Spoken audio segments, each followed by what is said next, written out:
Ducks. The day before the last day of school, Mr. Tushman called me into his office to tell me they had found out the names of the seventh graders from the nature retreat. He read off a bunch of names that didn't mean anything to me, and then he said the last name, Edward Johnson. I nodded. You recognize the name? He said. They called him Eddie. Right. Well, they found this in Edward's locker. He handed me what was left of my hearing aid headband. The right piece was completely gone, and the left one was mangled. The band that connected the two, the lobot part, was bent down the middle. His school wants to know if you want to press charges, said Mr. Tushman. I looked at my hearing aid. No, I don't think so, I shrugged. I'm being fitted for new ones anyway.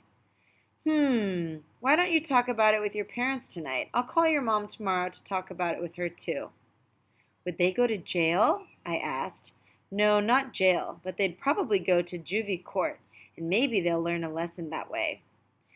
Trust me, that Eddie kid is not learning any lessons, I joked. He sat down behind his desk. Augie, why don't you sit down for a second, he said. I sat down. All the things on his desk were the same as when I walked into his office last summer. The same mirrored cube, the same little globe floating in the air. That felt like ages ago. Hard to believe this year's almost over, huh? He said, almost like he was reading my mind. Yeah. Has it been a good year for you, Augie? Has it been okay?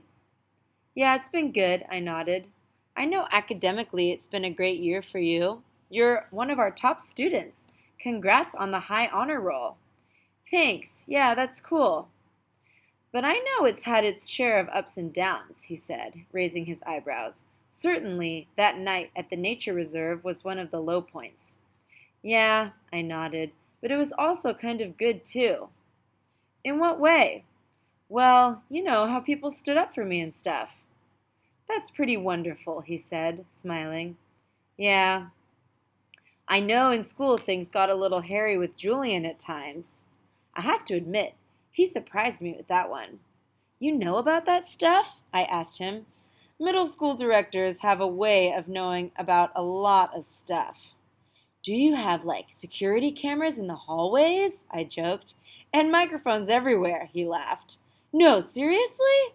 He laughed again. No, not seriously. Oh, but the teachers know more than kids think, Augie.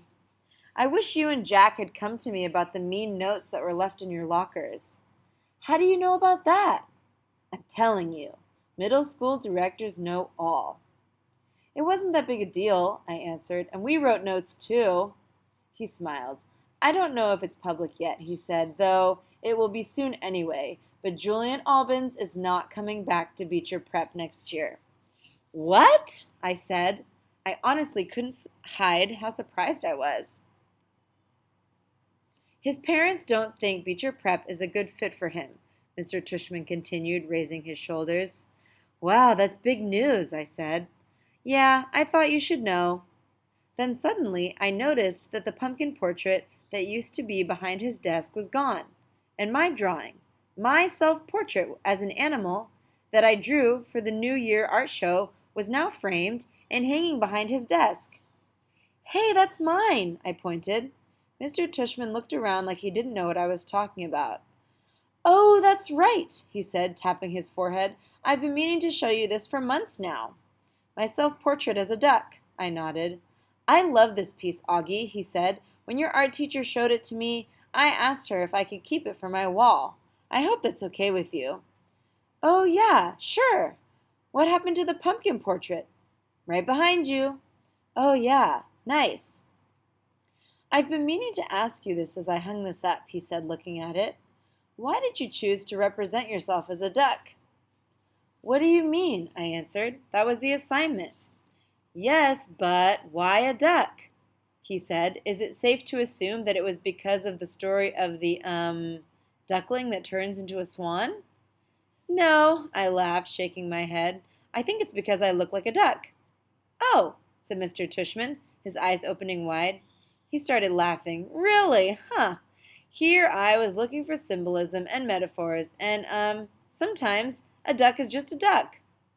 Yeah, I guess, I said, not quite getting why he thought that was so funny. He laughed to himself for a good 30 seconds. Anyway, Augie, thanks for chatting with me, he said finally. I just want you to know it's truly a pleasure having you here at Beecher Prep, and I'm really looking forward to next year. He reached across the desk and we shook hands. See you tomorrow at graduation. See you tomorrow, Mr. Tushman. And that's it for tonight, everybody. See you tomorrow for the next chapter, which is called The Last Precept.